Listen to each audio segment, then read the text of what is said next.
histograms, OGIVs, and dot plots packet.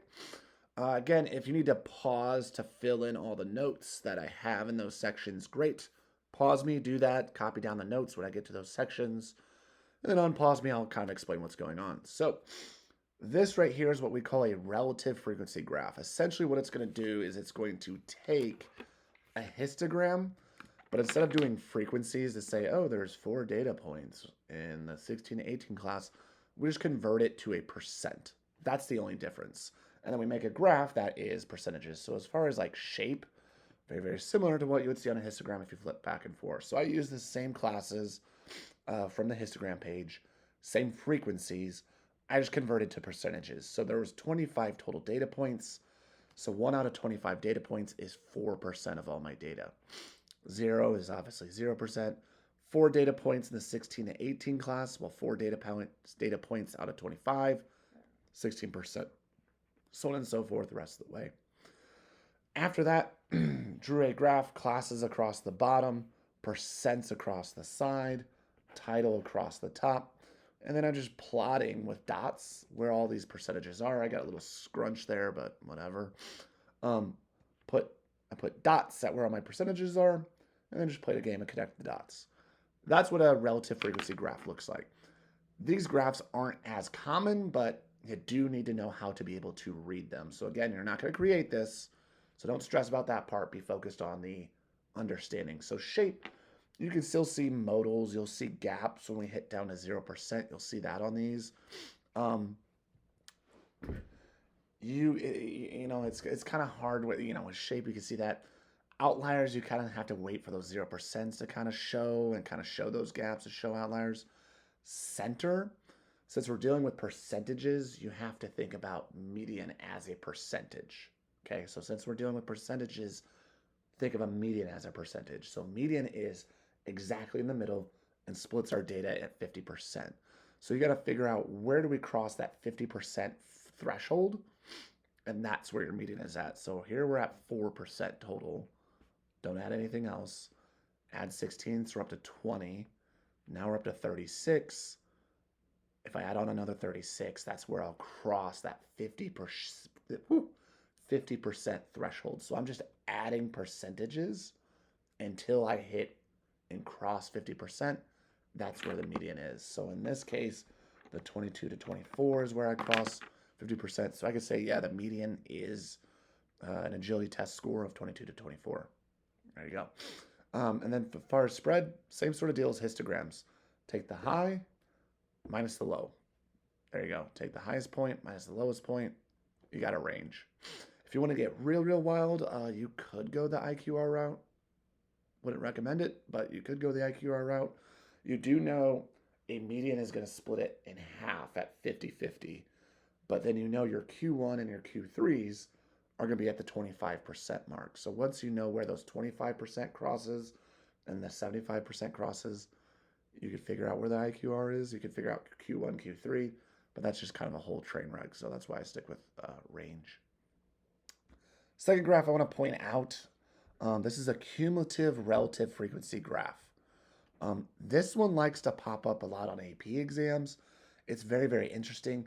You can't really do shape outlier center spread here.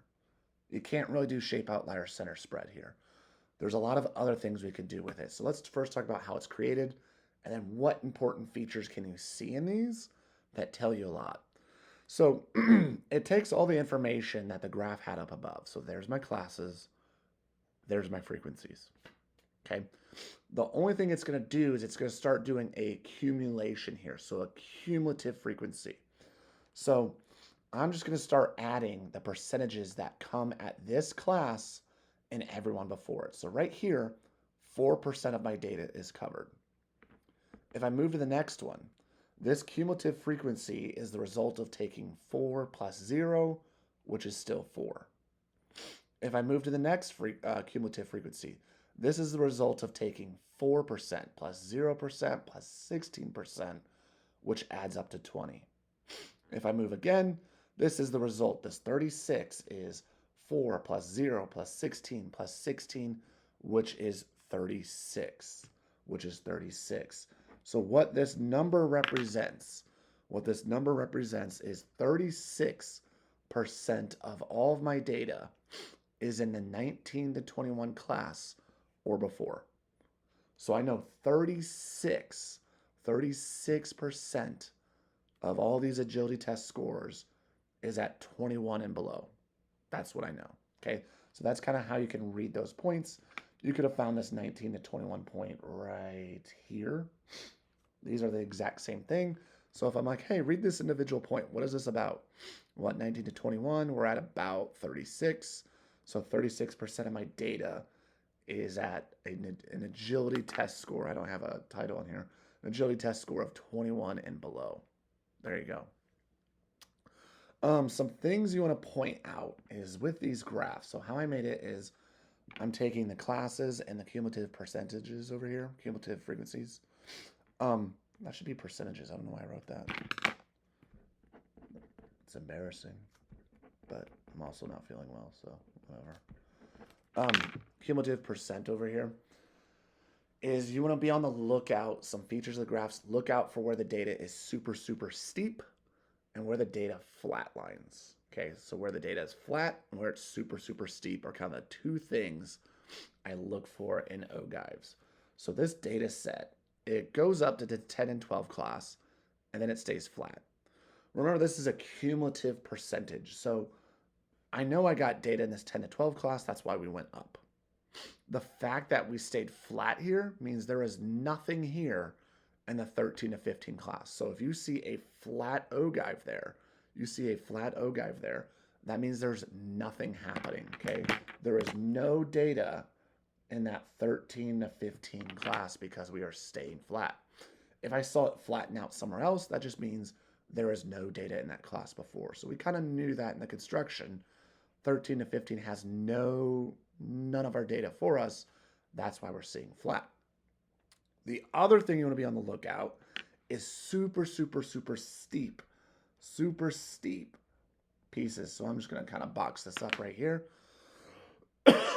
When we jump from the 19 to 21 class to the 22 to 24 class, there's a huge growth there. There is quite the climb there. The reason for that is there's 36% of our data there. That's a huge, huge chunk of data. So when you see a steep line, steep lines is a lot of data. So steep lines means lots of data there. And then flat lines is no data. Okay. Those are kind of the two things that you're looking out for, steep and flat. The only other thing I would point out is besides reading an individual point, knowing steep versus flat, is you can find 50% here. You can find 50% here.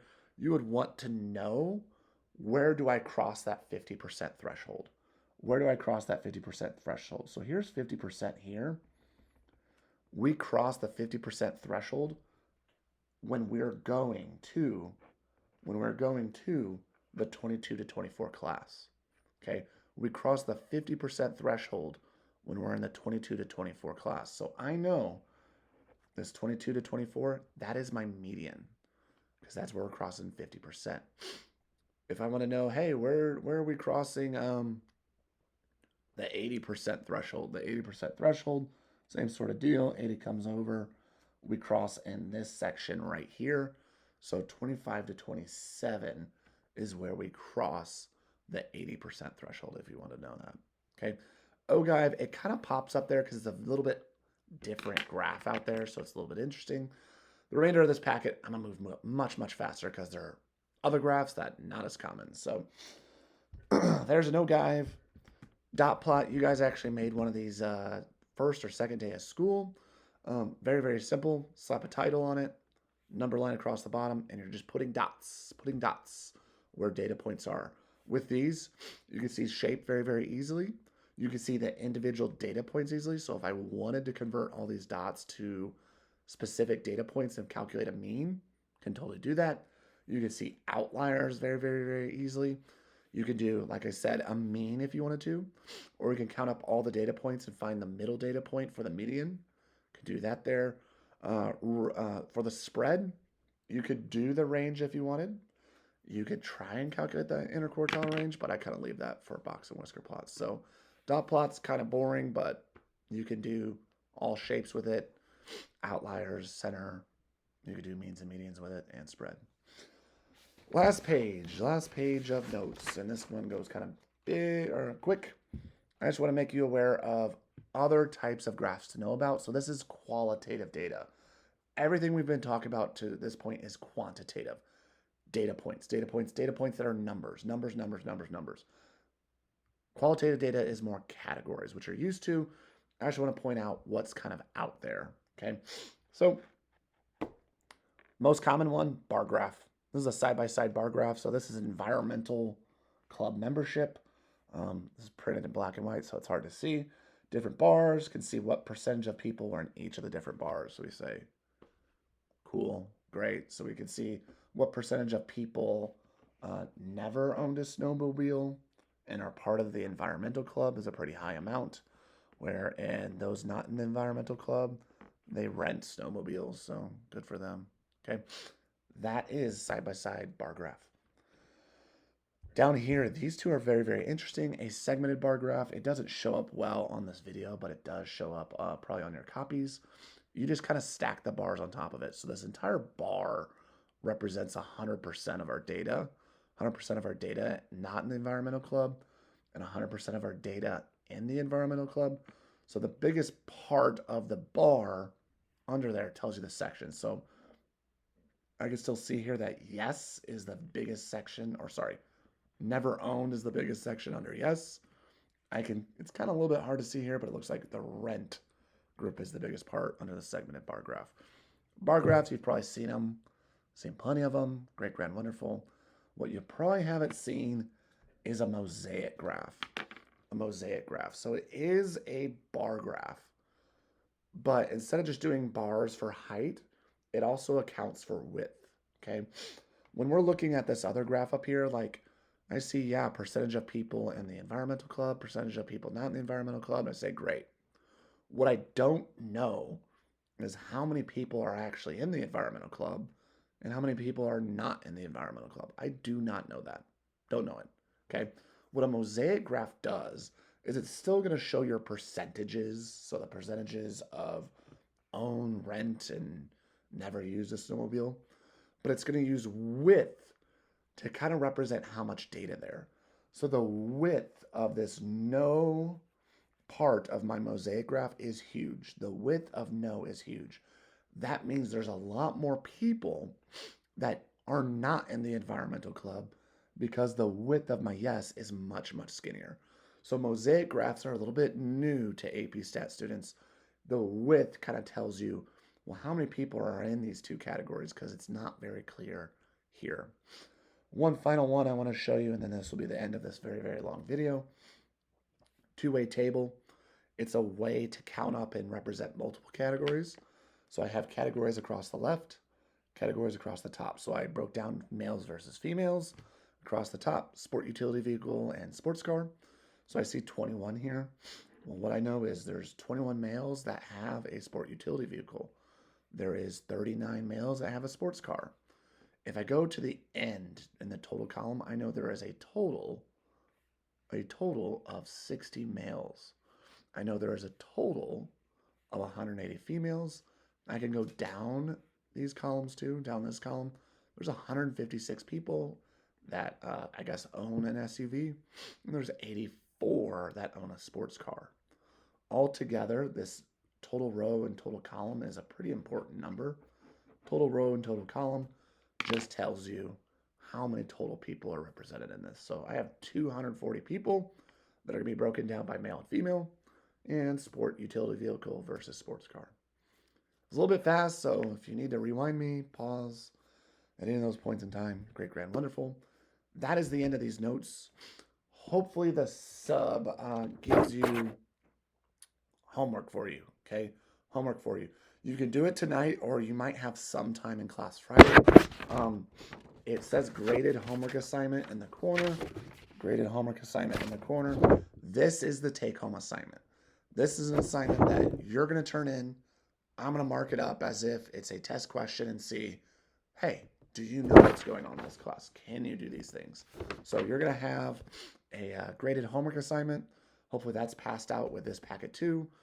You can work on that tonight, but it's going to be due at the end of the day, Friday. I need to have it before you leave for the weekend. My wife will probably pick them up if I'm not there Friday, and I'll grade them over the weekend. So there's that. If you have any questions, email me. I'll be by my computer at least during your hour.